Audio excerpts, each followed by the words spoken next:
दिल्ली बुलाया और उससे मुलाकात की।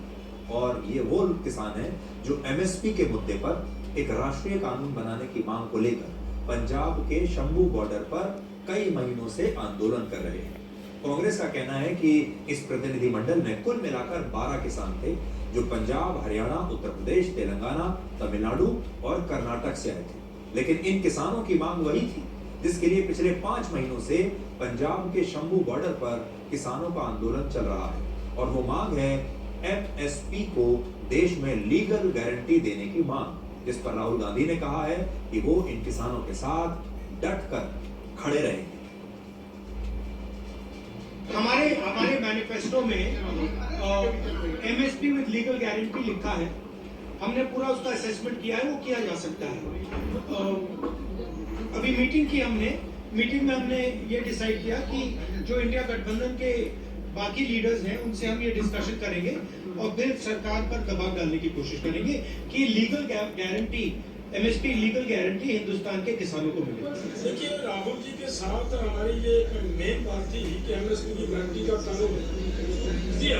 राहुल जी को विपक्ष का नेता होने के नाते मेमोरेंडम हमने दिया है और उनको ये कहा है कि आप प्राइवेट मेंबर बिल लाओ और ताकि हमारी बात स्ट्रांगली इसमें हमारे मसले का हल हो सके। उन्होंने वायदा किया कि हम इस बात को करने के लिए आपके लिए बिल्कुल तैयार हैं और पूरी ताकत से सभी जितने भी हमारे विपक्ष के और पॉलिटिकल पार्टीज हैं सबके साथ मिलकर बैठकर एक स्ट्रांगली पूरी ताकत से ये बिल लेकर आएंगे।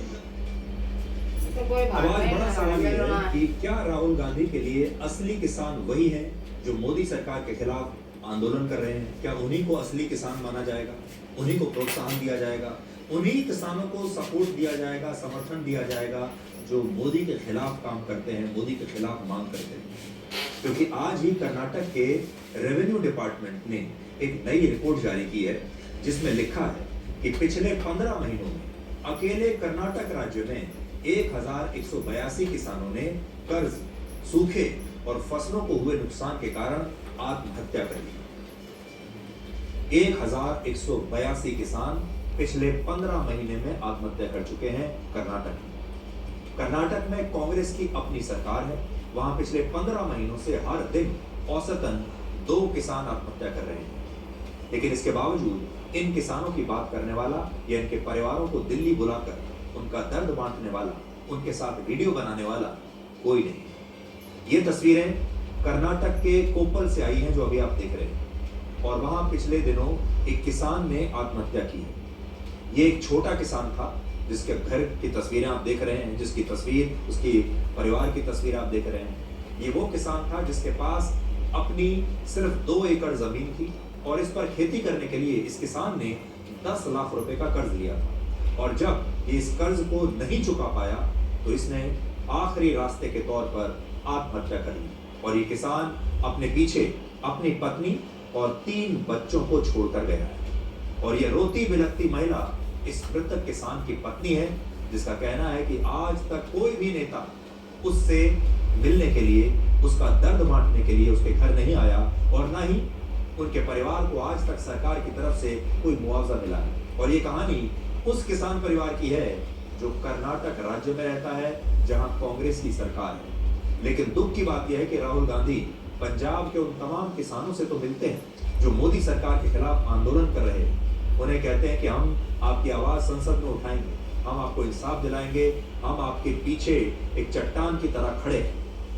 लेकिन राहुल गांधी कर्नाटक के गरीब किसान परिवारों से मिलना भूल जाते हैं, या फिर उन्हें लगता है कि कर्नाटक के किसानों से मिलकर उन्हें कोई राजनीतिक लाभ नहीं मिलने वाला।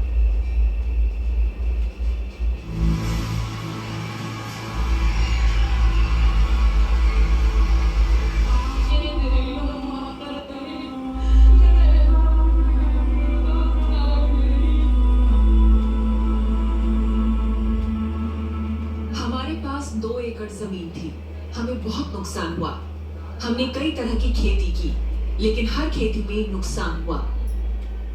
मेरे 3 बच्चे हैं और पति दिव्यांग थे। हमने अपनी एक बेटी की शादी की, जिसके बाद हम पर कर्ज हो गया और यही मेरे पति की मौत का कारण बना। हमारे ऊपर 10 लाख रुपए का कर्ज था। बैंक ने हमसे सब कुछ छीन लिया वो इस कर्ज की वजह से बहुत परेशान थे, कुछ खाते नहीं थे। हमें कुछ नहीं सूझ रहा था कि आखिर क्या करें। कर्जदार घर पर आ रहे थे, लिहाजा उन्होंने मरने का फैसला लिया और जहर खा लिया। सरकार ने मुआवजे का ऐलान किया था। 3 महीने हो चुके हैं, अभी तक सरकार की तरफ से कोई मदद नहीं मिली।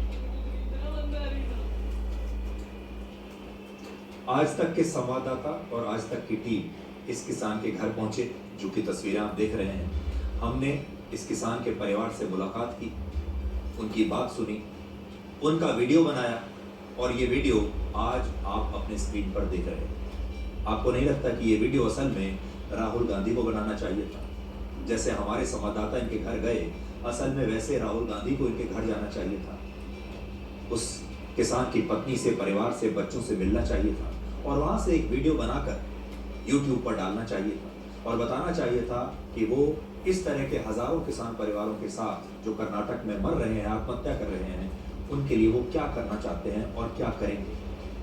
हालांकि कर्नाटक सरकार का कहना है कि केंद्र सरकार के असहयोग की वजह से उनके राज्य में किसानों की स्थिति इतनी खराब है और वो इस तरह आत्महत्या कर रहे हैं। इसका दोष राज्य सरकार का नहीं बल्कि केंद्र सरकार को जाता है। मोदी सरकार इसके लिए जिम्मेदार है।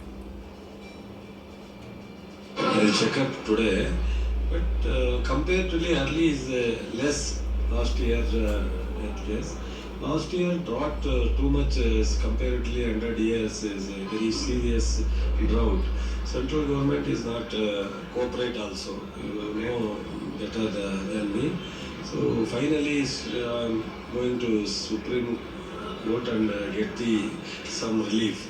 So yes, government of Karnataka lot of relief to farmers. Government of Karnataka is trying to zero suicide. Karnataka के कृषि मंत्री का पक्ष हमने आपको सुना दिया, लेकिन ऐसा सिर्फ हमारे देश में ही हो सकता है, जहां नेता किसानों को लेकर इतने सिलेक्टिव हो जाते हैं कि उन्हें पंजाब के किसान तो असली किसान लगते हैं, लेकिन कर्नाटक के किसानों को वो किसान मानते ही नहीं। और हमारे देश का मीडिया भी कई बार यही गलती करता रहता है। आज भी जितना पॉलिटिकल ग्लैमर पंजाब में हाईवे पर धरना प्रदर्शन करके, हाईवे को घेर कर आंदोलन कर रहे किसानों की कवरेज में मिलता है, उतना पॉलिटिकल ग्लैमर देश के बाकी राज्यों के किसानों की कवरेज में नहीं मिलता। और इसे आप ऑप्टिक्स भी कह सकते हैं। ऑप्टिक्स का मतलब होता है कि हमारे देश के नेता और जो पार्टियां हैं बहुत सारी बातें, बहुत सारे बयान सिर्फ इसलिए करते हैं ताकि उनके जरिए वो एक संदेश दे सकें किसी को। और इस बात को समझाने के लिए आज आपके लिए कुछ आंकड़े निकाले हैं, ध्यान से आप सुनिएगा और फिर अपना मन बनाइएगा। वर्ष 2022 में कृषि के क्षेत्र से जुड़े कुल 11,290 किसानों और मजदूरों ने